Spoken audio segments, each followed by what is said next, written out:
Kasih karunia dan damai sejahtera Allah Bapa kita dan anaknya Tuhan Yesus Kristus menyertai saudara. Amin. Shalom saudaraku yang terkasih, di dalam nama Tuhan Yesus Kristus senang bisa menyapa saudara di tempat saudara berada hari ini.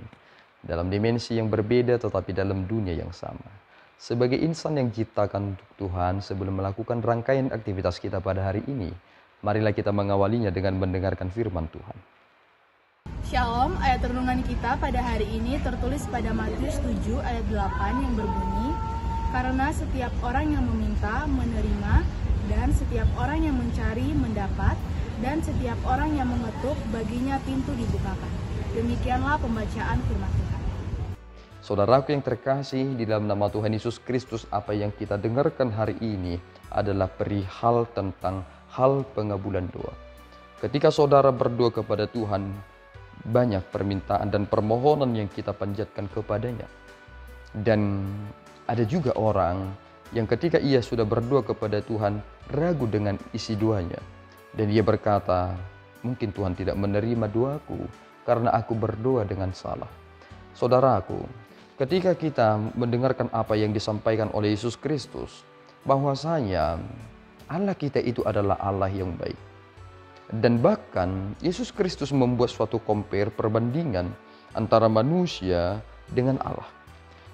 Kita ini disebut sebagai orang-orang jahat. Sejahat-jahatnya kita tidak pernah memberikan batu kepada anak kita ketika mereka meminta roti. Kita tidak pernah memberikan ular kepada mereka ketika mereka meminta ikan. Sejahat-jahatnya manusia. Dan hal ini semakin menyadarkan kita, ternyata jika kita meminta sesuatu kepada Allah, ternyata bagian yang kita mohonkan itu harus sesuai dengan apa yang Tuhan pikirkan dan maksudkan dalam hidup saudara. Itulah yang terbaik. Karena jika seperti ini, jika saudara meminta kepada Tuhan, Tuhan tolong berikan aku uang. Tidak apa-apa Tuhan jika engkau berikan aku uang logam-logam, tetapi masukkan saja Tuhan di dalam karton atau di dalam karung dan Tuhan campakkan dari atas.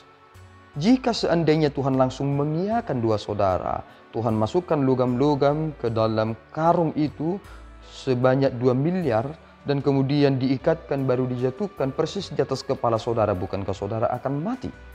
Itu mengapa ketika kita berdoa, prinsip utama yang kita harus ingat adalah seperti yang dikatakan Yesus Kristus. Jadilah kehendakmu Bapa, bukan kehendakku. Mengapa demikian? Jangan-jangan ada bagian dari permintaanku yang sebenarnya aku tidak tahu bahwa itu akan membuat aku binasa. Dan dalam bagian doa itulah kita sebenarnya sedang memohonkan kepada Tuhan. Ada prinsip yang dikatakan dalam hal ini. Meminta, menerima. Mencari, mendapat, mengetuk, pintu dibukakan. Artinya bagian ini adalah di mana kita sedang memohonkan kepada Tuhan. Bahwasanya kita akan menerima apa yang kita minta. Kita akan mendapatkan apa yang kita cari. Dan pintu akan dibukakan bagi kita. Tetapi persoalannya seperti ini. Dari bagian doa kita itu, apakah doa kita itu tertuju tentang kerajaan Allah atau tentang keinginan pribadi? Sebab Yesus Kristus, kala ia berdoa, ia memikirkan tentang kerajaan Allah sebagaimana ia dituntun di dalam roh. Dan inilah sebenarnya yang menuntun kita kalau kita berdoa. Kita berdoa di dalam roh dan kebenaran. Sehingga jika Roh Kudus itu ada di dalam diri kita, menolong kita berdoa, maka kita akan tertuju kepada sesuatu hal yang besar, yang mana kemuliaan Allah akan semakin ditinggikan dan kemahakuasaan Allah akan semakin nyata dalam permohonan kita itu.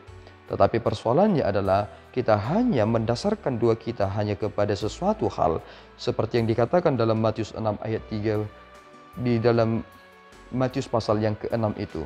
Makanan, minuman, dan pakaian. Itu mengapa banyak orang khawatir akan hari esok karena persoalan mereka adalah makan, minum, pakaian. Makan, minum, pakaian. Dan dalam Matius 6 ayat 34 dikatakan, janganlah engkau khawatir akan hari esok. Sebab hari esok memiliki kesusahannya sendiri. Kesusahan sehari, hendaklah kesusahan sehari itu di hari itu saja. jangan berlanjut untuk ke depannya.